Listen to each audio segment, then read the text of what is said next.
going to be sharing with you how I formulated a body cream using xanthan gum. So first I started with my vegetable glycerin, then I added xanthan gum to the vegetable glycerin.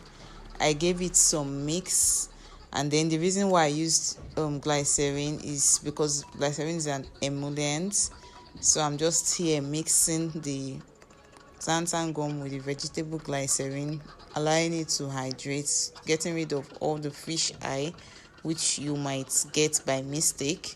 So the next thing I'm doing is to measure my distilled water. So I'm just measuring some grams of distilled water, which is written on the screen already. So of course distilled water is what you need when you're making a lotion or a cream. Then I'm adding my distilled water into the glycerin and xanthan gum that has already hydrated. Then I'm using my immersion blender to give some form of consistency. Anyway, this method is some form of experiment which I wanted to try and see what I would achieve. So this is my hydrated xanthan gum using my immersion blender. Then next I add my shea butter. The shea butter is very good for dry skin. It's good for any kind of skin. It has lots of good properties. It has healing properties, gets rid of eczema and other skin conditions. Then next I'm using castor oil. I'm using castor oil because castor oil is non-comedogenic. It has a very low comedogenic rating, so it's not going to clog your pores in any way. So next I'm using my emulsifying wax, which is going to emulsify my water phase and my oil phase. Yes, this is 20 grams of emulsifying wax, which is what I use here.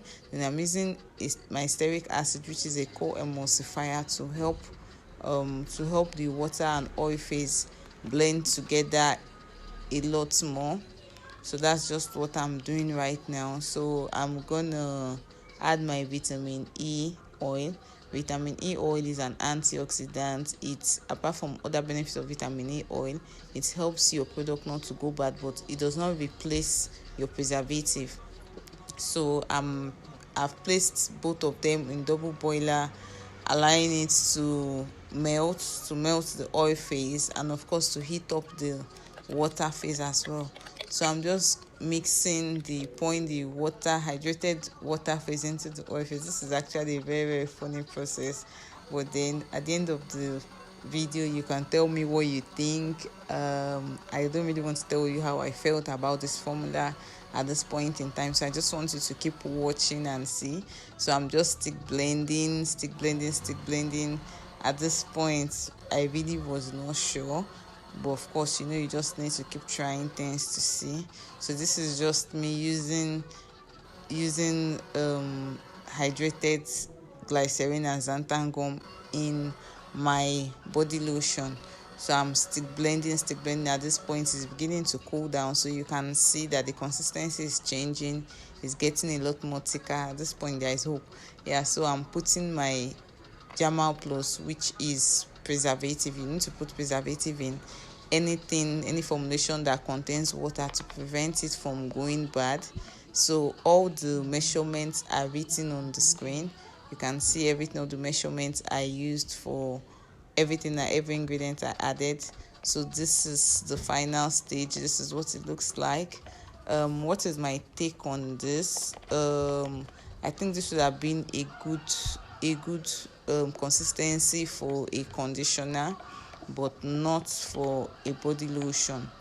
It's actually good to try things, but I also think that I shouldn't have hydrated the way I did at the beginning. Maybe I'll try it another way to see what it would give, but then this is what it is.